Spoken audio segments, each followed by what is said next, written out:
তো Binance user যারা যারা আছেন আপনাদের জন্য খুবই খুশির সংবাদ যে আপনাদের আরও মেগা ড্রপ চলে আসছে। তো এই মেগা ড্রপে কীভাবে জয়েন করবেন এইটা দেখাই দিতেছি।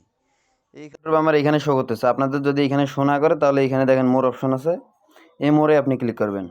মোড়ে যখন ক্লিক করবেন তারপর নিচে দেখতে পারবেন এইখানে দেখেন মেগা ড্রপ দেওয়া আছে, এইখানে ক্লিক করেন।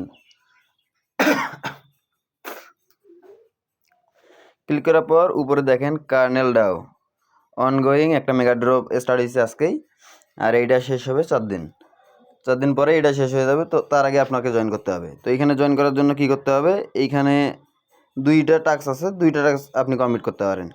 এখানে আছে লগ বিএনপির টাস্ক, এই লগ বিএনপির টাস্ক কমপ্লিট করতে আপনাকে 30 দিন, 60 দিন, 90 দিন, 120 দিন, এই দিনের জন্য যদি আপনি বিএনপি লক করেন তাহলে আপনি এই পয়েন্টগুলো পাবেন। তো আমি বলবো এগুলো করার কোনো দরকার নেই, কারণ 30 দিনের জন্য লক করে রাখলে আপনার ডলার ওইখানে 30 দিন লক থাকবে, আর 100 পয়েন্টের জন্য আহামরি কোনো টোকেনও দেয় না। তো আপনি শুধু এইটা করবেন, এই যে Web3 যে কুয়েস্ট টাস্কটা আছে এইটা করবেন। তো এটা কীভাবে করবেন এটা দেখাই দিতেছি।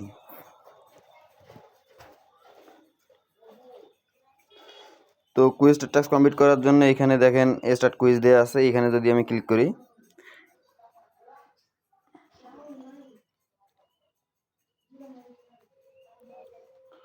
তো এইটা করার জন্য আমাদের দরকার পড়বে কিছু বিএনবির। কী পরিমাণ বিএনবির দরকার পড়বে এটা দেখাই দিতেছি। ওইখানে জয়েন করার জন্য আমাদের দরকার পড়বে 0.01 বিএনবির দরকার পড়বে। তো 0.01 বিএনবি আমি কনভার্ট করে নেই।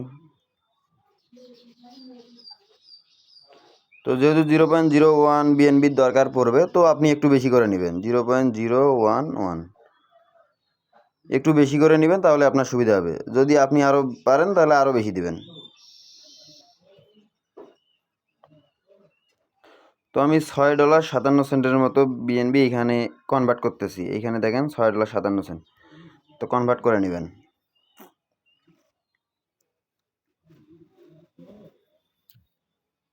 কনভার্ট করে নেওয়ার পর অ্যাসেডে আসবেন। অ্যাসেডে আসার পর এইখানে Web3 দেখতে পারবেন, আপনি Web3-তে যাবেন।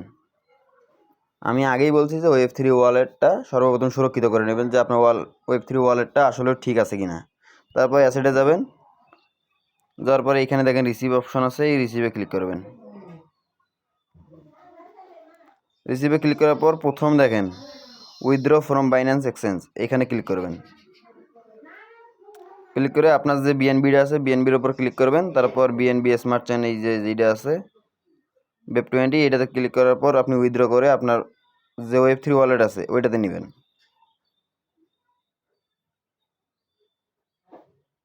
তারপর উইথড্র করে নেবেন।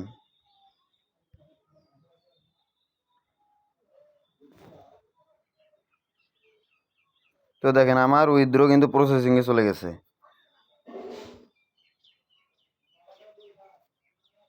তো এখন একটু অপেক্ষা করি, আমার যে বিএনবিটা আছে এটা এখানে একটু অ্যাড হোক।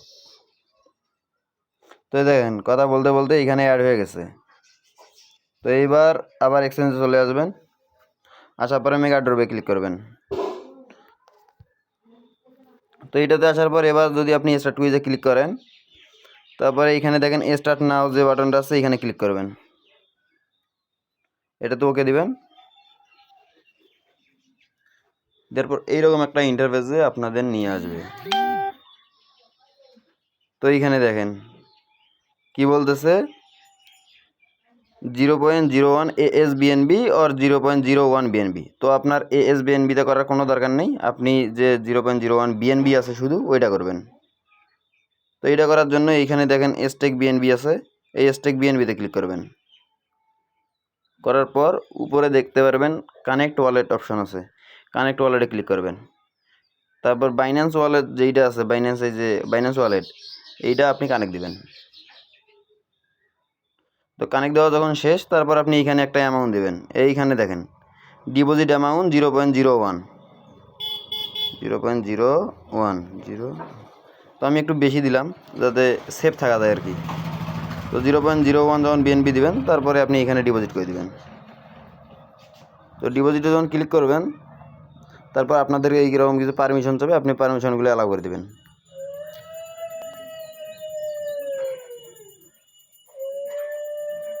তো পারমিশন অ্যালাউ করে দেওয়ার সাথে সাথে দেখেন এইখানে আমার বিএনবি ডিপোজিট সাকসেসফুল হয়েছে।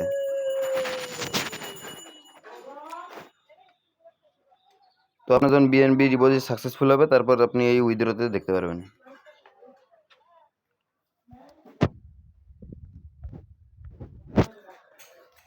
তো এবার এইখানে দেখেন আপনি যে বিএনবিটা লক করলেন এইটা এইখানে আছে। তো এবার এইখান থেকে বের হয়ে যাবেন। এইখান থেকে বের হয়ে যাওয়ার পর এক্সচেঞ্জে যাবেন। আবার এইখানে দেখেন ভেরিফাই অপশনটা এনেবল হয়েছে, ভেরিফাই ক্লিক করবেন। ক্লিক করার সাথে সাথে দেখেন আমার এই টাস্কটা কমপ্লিট, মানে আমি এখানে সফলভাবে জয়েন করতে পারছি, মানে জয়েন আমার ডান। এইটাতে আমার কোনো কাজই নেই। এখন আমি রিফ্রেশ দিয়ে দেখি, এইখানে দেখেন আমার এটা কমপ্লিট। তো আপনারা এইভাবে করে নেন। আর ডলারটা এখন কেউ বের করেন না, আমি একটু পরে বলে দিতেছি কীভাবে আপনি ওই $6 বের করবেন। তার জন্য একটু ওয়েট করেন। আর যেভাবে দেখাইলাম এইভাবে শুধু জয়েন করেন যাদের ফান্ড আছে, আর যাদের ফান্ড নেই ফান্ড ম্যানেজ করেন।